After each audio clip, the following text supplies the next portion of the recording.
So we're on part 2 of Facebook for Business, which I'm going to go a little bit more in depth from my last post. But I'm not going to be really detailed. So if you really need detailed information, you can find a lot of it in the help files of Facebook, which I will put a link at the bottom of my post. And you can also get access to much more in-depth training.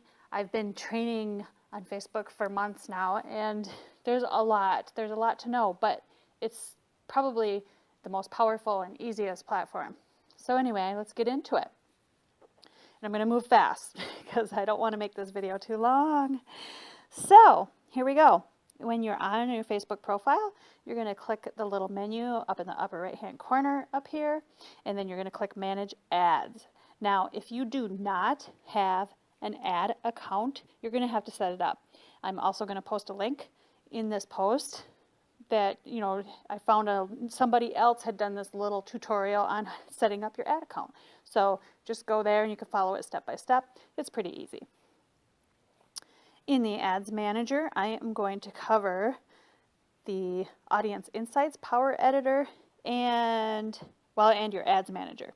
So let's start with Audience Insights. This is very powerful, and if you use it right, you can really target exactly who your buyers are. So with the first screen you're going to get when you hit, I'll go back here, Audience Insights, which I circled right there, you're going to hit the little menu under Ads Manager, and you're going to hit Audience Insights. And then you're going to see this screen right here, and it's going to ask you, do you want to see everyone on Facebook, people connected to your page, or a custom audience? Obviously, people connected to your page is a way for you to see the types of people and the types of interests your fans have. A custom audience is an audience that you've gathered from pixels on your website, which is a little bit more complicated, which is beyond the scope of today's video. So you're going to see on that Ads Manager, on that Audience Insights screen, a whole list of stuff, and it's quite long and quite lengthy. I'm not going to go through it all, but you can just do demographics, like all of people on Facebook in the United States, age range, gender, interests, like if they are into health and fitness, or what kinds of hobbies they have, what kinds of movies they like. And you can even type in interests. These would be pages that your target audience likes. Like if I started to type in Ray Higdon, it's not going to have everybody in there because it's only going to have verified fan pages and such. So anyway, if I typed in Ray Higdon, it's going to pop down and say that. I typed it right into the interest box. So you can do that too. And then what you can do is take a look at who is in that audience. Like if it's women in the age ranges, so you can further optimize your ads to include those ranges. You can look at what their income level is, what their education level is, what kind of job they have, and you can also look at what kind of pages they like, where they live, where they browse Facebook from, whether they own a home, and what kind of purchasing activities they do. Facebook tracks all of that. It's just crazy. You can get really, really targeted and detailed in your audience. You can also save these audiences to target later. So the easiest way to create an ad is under your menu again. You're going to hit Ads Manager. This is also what I use to watch my numbers. So like my click-through rates and such. And while I'm talking about that, you can customize the columns on that screen.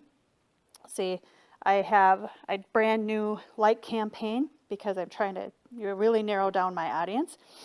And these are the columns that show on that screen. But if you hit Performance and Customize Columns, you can actually add like cost per click for links in your ad if it's a website ad, or you can click show cost per click, stuff like that. So you're going to want to customize what numbers you really want to track, because ultimately what you want to track is what it costs you to get a customer. So, and I put in here too, I highlighted At the bottom of the screen, after you get done customizing your columns, you can save as a preset so that you can always come back to it. Like, for example, mine is called My Preferences. So I just click that and I got my columns. So you're going to click Create Campaign at the top of that screen. And then you're going to get all of those choices that I listed in my post above. So you can just read that and see what they're all about. The ones that I use the most are promoting my page, of course, sending people to my website. Those are the two I use the most. I also boost posts, but I usually do that right from my newsfeed. So there's that, and there's some more ninja stuff that I'll share in the next Facebook series. So we can, when we go to, after we click Create Campaign and we select what we're doing, let's say we select Promote Page, you're going to be creating your ad set. And when you're in your ad set, where it says New Audience, you can click the down arrow and select any audience that you saved on that Audience Insights screen, which is really cool. Saves a lot of time. And when you select images, make sure you follow Facebook's rules. If you go to learnwithginny.com/FB-text, I shortcutted it so that I could quickly use it anytime, but you want to make sure that you only have 20% or less text in your image. Okay, so even when you're looking at Facebook's free stock images, for some reason there's still images in there that have text. So you're just going to want to make sure, and your image library is stuff that you've used, and you can upload images, your own images, which is the best way because that kind of brands yourself. So the last thing I wanted to cover real quick and, just go over or touch on, I should say, because there's a lot more to it, but the Power Editor. You need to have Chrome installed on your system. So you have to use Chrome, and you do have to install it. When the first time you click it, it's going to say, install the Power Editor. But it's very powerful in creating a bunch of ads at once and editing them, and then you just hit Review Changes and it will put it up there.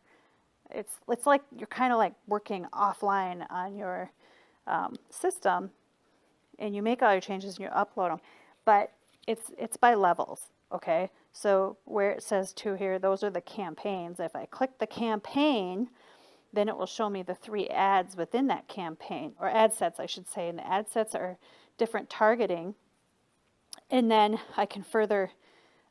It's all nested, kind of, and then you can hit the ads and edit them from there. But that's all I'm going to cover on the Power Editor today because I'm out of time. So I hope you got value. Make sure you share and comment.